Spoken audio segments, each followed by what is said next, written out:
Hello, I'm Mario Vaden. I'm at the Stout Tree in Stout Grove. I wanted to talk to you today for a few minutes about this new deck that was put in. Right back here, I believe this was installed this year, 2018, and also a ramp has been led up to it. And so I wanted to share my thoughts here.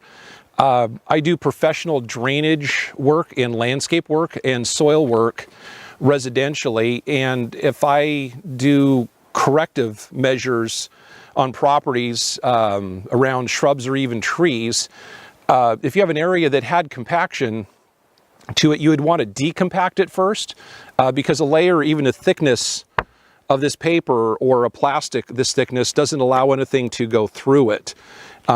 So when you're working in a landscape situation, if you had a compacted layer underneath a lawn or on top of a lawn, you would not just want to add soil onto it. You would actually want to strip that compaction layer off or decompact it, rototill it, and then you would go ahead and add a mulch over that situation. So from the back of this deck, I was able to see under that it was not decompacted.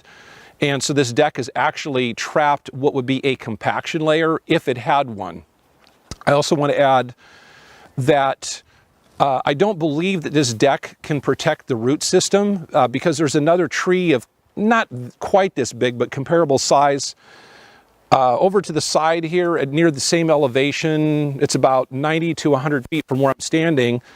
And if you look at it when you're in this Stout Grove, it popped out of a socket 7 feet in the ground. So if my arm represented the trunk and these are the roots down here, floods, say every 50 to 100 years, have added a foot, and a foot until there was 7 feet of sediment. So the roots that you see on the stump log over here popped out of a 7-foot hole there. So it wouldn't matter if you were walking around that tree, you could not walk on the roots. They're 7 feet buried. And this tree is going to have sediments over its roots also. So from what I can tell, this deck neither handles a compaction issue and it neither handles a root protection issue. In the construction of this, they moved wood chunks. I think they're out of my frame right now, but there was large chunks of wood. They've been moved to the side. They were here preventing wear and tear on the soil in this area. Then they all got moved. So if you're going to have compaction, now compaction has been increased around this tree next to me, which is about 12 feet away. And what also is not particularly good for trees is adding soil over the root systems. So trees, leaves, and roots are different. Leaves use carbon dioxide and they release oxygen. Roots are different. They use oxygen and release carbon dioxide. And if you trap it under a compaction layer, like plastic put over shrub beds in a landscape, when people put plastic down, it actually traps the carbon dioxide gas in a concentrated layer there and stops oxygen.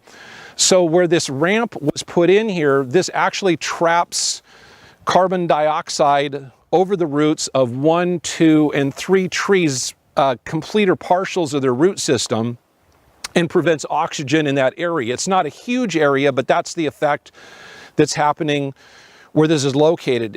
If the reason for this deck was protecting the bark of the tree, people have walked and slid around this tree trunk for decades, and basically the bark is intact all the way around it. If it's missing in any areas, it wasn't humans that removed it, it's chunks of its own self that fell off and chipped it away.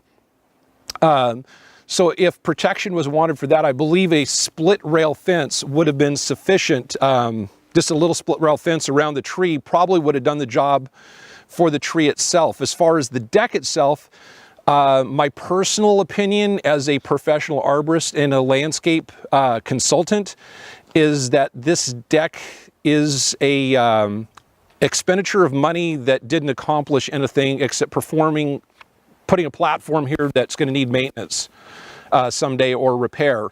I believe that 20 other trees could have received some compaction protection for the same amount of money at this point. So that's the feedback for today on this stout tree. I'm back. This is the following morning and just wanted to add a couple more minutes of comments to possibly recap. So I've shared with you some professional expertise from an arborist level and a landscape and soils point of view, and you can pretty much take it as fact. I've been doing consulting for close to 40 years now. And so on projects like this, I don't know if this came from the park's budget, but I'm guessing it was probably a contribution. And any of you watching can contribute money to the parks, and they definitely can use the money. And I encourage people to share with them. And they really work hard, and they build pretty good quality things when they do it. In a situation like this, based off what I've shared with you, when you write a check to somebody, you can put a note with it for what it should be used for or what you want it to be used for.